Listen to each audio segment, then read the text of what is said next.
Bonjour, vous avez des conflits au sein de votre couple? Vous ne savez pas comment y remédier? Je vous invite à écouter ma vidéo où je vais vous parler de la méthode des 4 C.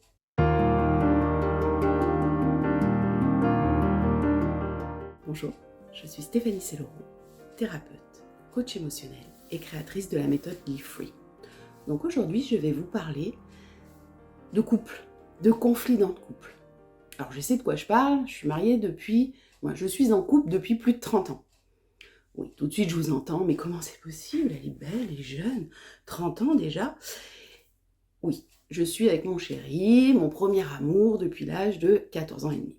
Donc effectivement, ça fait plus de 30 ans aujourd'hui que nous sommes ensemble, donc on a rencontré des hauts, des bas, des très très bas, puisque nous nous sommes séparés pendant 9 mois, il y a quelques années.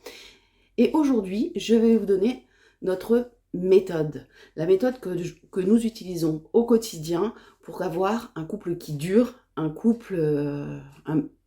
magnifique couple aujourd'hui. Aujourd'hui, vraiment, notre couple est encore plus fort qu'avant, grâce à cette méthode des 4C. Donc, qu'est-ce que c'est la méthode des 4C? Eh bien, en fait, c'est facile. Lorsqu'on est dans un couple, qu'est-ce qui se passe? On se fait des reproches, on se critique. Souvent, quand on se dispute, et t'as fait ça, et c'est ta faute, et t'es comme ça, et... Donc déjà, ce qu'il faut déjà à la base prendre conscience, c'est que dans un couple, les torts sont partagés. C'est 50-50. Donc déjà, il faut garder ça en tête. Et après, il faut se dire stop. Stop aux reproches. Donc je vous invite également, si vous le souhaitez, à aller voir la vidéo que j'ai faite sur un outil de communication qui s'appelle La Fête, qui pourra également vous permettre de mieux communiquer. En tout cas, aujourd'hui, on va parler de la méthode des 4 C. Le premier C de cette méthode des 4 C, c'est la communication. Pourquoi? Parce qu'en fait, déjà, il faut apprendre à bien communiquer. Dans un conflit, qu'est-ce qui se passe? On veut gagner, on veut s'expliquer. Alors, soit dans le conflit, on rentre à fond dedans, et là, on n'écoute pas, on crie, on hurle, on insulte, il y a des noms d'oiseaux, il y a des reproches. Donc là, il y a plein de choses, mais finalement, on communique pas et on s'écoute pas. Soit, il y a le mode fuite. La personne ne parle pas, elle est en face de vous, elle vous écoute, vous hurlez, vous voyez qu'elle ne comprend pas et qu'elle ne parle pas, du coup ça vous énerve encore plus, vous hurlez. Donc là, encore une fois, il n'y a pas de communication. Donc vraiment, le premier C, c'est le plus important, c'est vraiment apprendre à communiquer.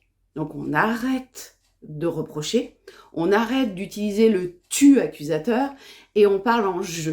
Et quand on parle en je, qu'est-ce qui va se passer? On va parler avec notre cœur et surtout, on va exprimer notre besoin. Et quand on exprime le besoin au lieu de parler en reproche, là, tout de suite, vous verrez que ça va déjà beaucoup mieux dans la communication. Vraiment. Par exemple, c'est de toute façon, je peux pas te faire confiance, il va encore falloir que j'aille faire les courses ou que je m'occupe des enfants. J'aurais besoin, s'il te plaît chérie, que ce soir tu puisses aller poster ce courrier, ou est-ce que tu peux ce soir, s'il te plaît chérie, aller récupérer les enfants à l'école? Et là, il a le droit de dire non. Mais en tout cas, il y a une conversation, il y a de la communication, il y a de l'écoute. Donc ça, c'est très, très important. Donc le premier C est primordial, c'est la communication. Voilà. Le deuxième C, c'est quoi? C'est la confiance. Et oui, il faut avoir confiance dans un couple.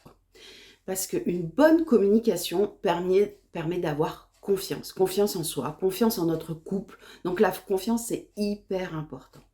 Dans la confiance, qu'est-ce qu'il y a? Il y a le respect. Le respect de l'un, le respect de l'autre. Ça aussi, c'est primordial.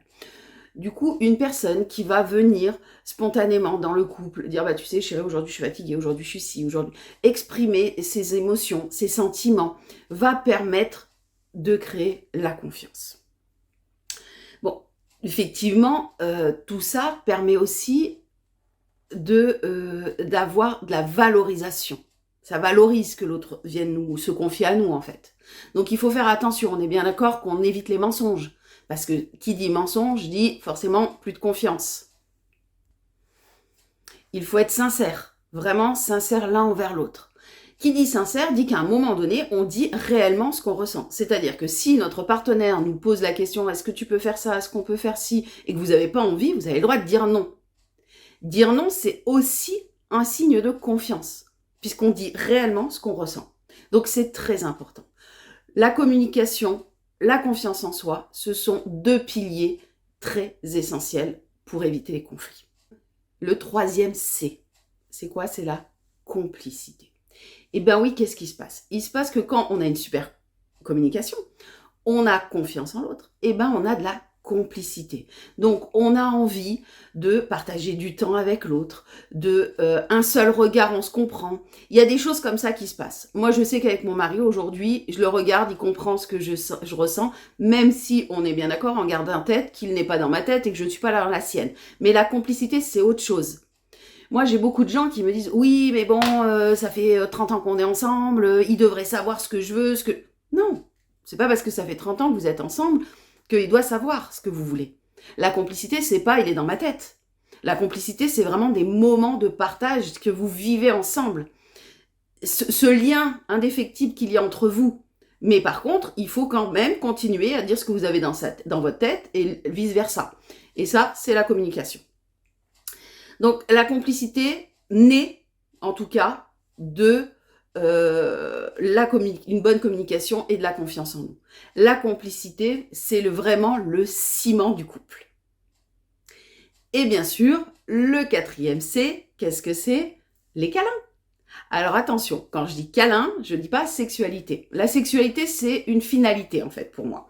Donc le câlin, c'est quoi? C'est dans la journée, se passer vers son chéri, lui tenir la main, vous promener avec main dans la main, lui faire un câlin, lui faire un bisou, avoir des gestes tendres.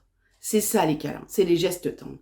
Et effectivement, à force d'avoir des gestes tendres toute la journée, et effectivement, à un moment donné, ça va au-delà et on est sur la sexualité. Mais quand on a une bonne communication, quand on a confiance en l'autre, quand on est complice, quand il y a des câlins, qu'est-ce qui se passe? Il y a une bonne sexualité. Pourquoi? Parce qu'on communique, on dit à l'autre ce qu'on n'aime pas, qu'est-ce qu'on a envie de faire, comment on est, comment on ressent.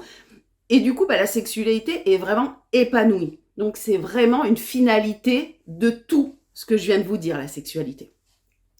Donc vraiment, c'est ça, c'est de se dire, si j'utilise la méthode des 4 C, la communication, la confiance, la complicité et les câlins, j'évite les conflits. Je dis pas qu'il n'y en aura pas, bien sûr qu'il y en aura, mais comment on les évite ou comment, en tout cas, on arrive à faire face à ces conflits. D'accord? Je finirai comme à chaque fois, avec un proverbe. Et aujourd'hui, le proverbe est « Quand deux personnes s'aiment vraiment, rien ne peut détruire ce qu'il y a dans leur cœur. » J'espère que cette vidéo vous a plu. Je vous souhaite une magnifique journée. Au revoir.